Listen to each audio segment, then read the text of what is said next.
All right, welcome back. It's late April 65, and we'll start off things here in Wilmington and kind of South Carolina.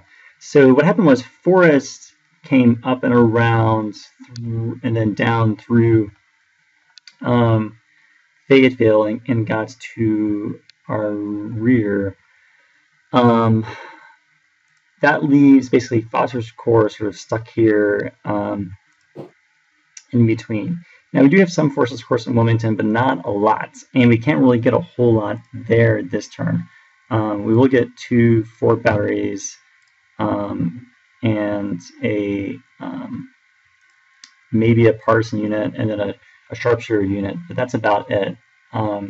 We are sending more forces from Texas, but they're not going to arrive for a while. So we're going to move Farragut's transport fleet over here to prepare to evacuate Foster if needed, and at least one division will meet them this turn, and hopefully our smaller brigades will also be able to escape. We're going to try to bring the Confederate fleet here to battle, and over in Georgia, you can kind of see what's happened. We're still kind of getting our forces together, but we've gotten into the rear of Johnson here, and can really kind of pretty well effectively threaten Milledgeville and Macon from here. Those are the main highlights. Far out west, we're going to cross the river again and get closer to Van Dorn. We are bringing more forces down, but it will be a little bit before they're able to arrive. And I think that is pretty much it. We'll try to assault this fort here. I don't know where the Confederate Indian units, likely they're going kind of over to El Paso. All right, let's run the turn, see what happens. We will try to bring our forces here and use them to block the Union.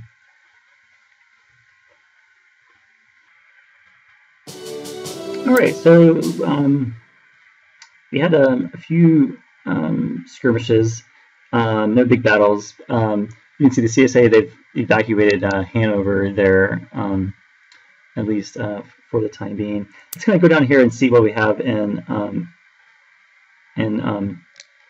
South Carolina and North Carolina here. So you can see we have one fleet here, Middle Cape here. Actually, they're both there. Wow, it's a really big river. We should probably bring one. One of them up to the upper Cape Fear. We did get our small reinforcements, and so I think that they tried to cross and were blocked, but we'll have to double check. The rail network there is destroyed, which is interesting. So they actually destroyed that. Here is Foster's Corps, and of course here's Farragut's fleet. All the forces did escape, so there were actually really no battles out here at all. I didn't mention it, but Sherman did attack and take Fort Pulaski, which looks like it may. Yep, it's still there. Yeah. And of course, here's the rest of Berry's force. Polk moved down and took up in Macon, which makes sense. Arrived on day 4. So I guess in some sense we've sort of just swapped one. We sort of swapped one location for another.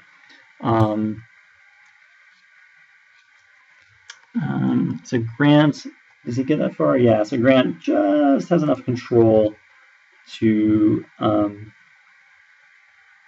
give some command bonuses. Out in Texas, we did take the fort, but unfortunately in this situation we destroyed it, so there's no supply there. So we'll get hit with some hits, but so we'll need to roll back and resupply here in Marshall.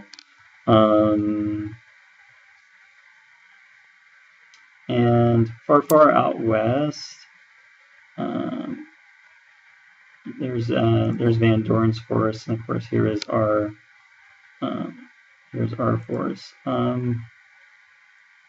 I thought we had a fort here, but it seems to have actually suddenly disappeared. So we do have reinforcements on the way. So here they are.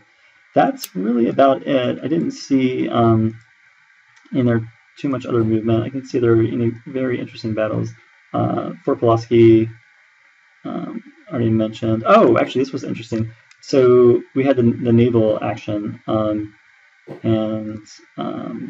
we won. They lost one ship, but we lost two. And so their fleet is now over here.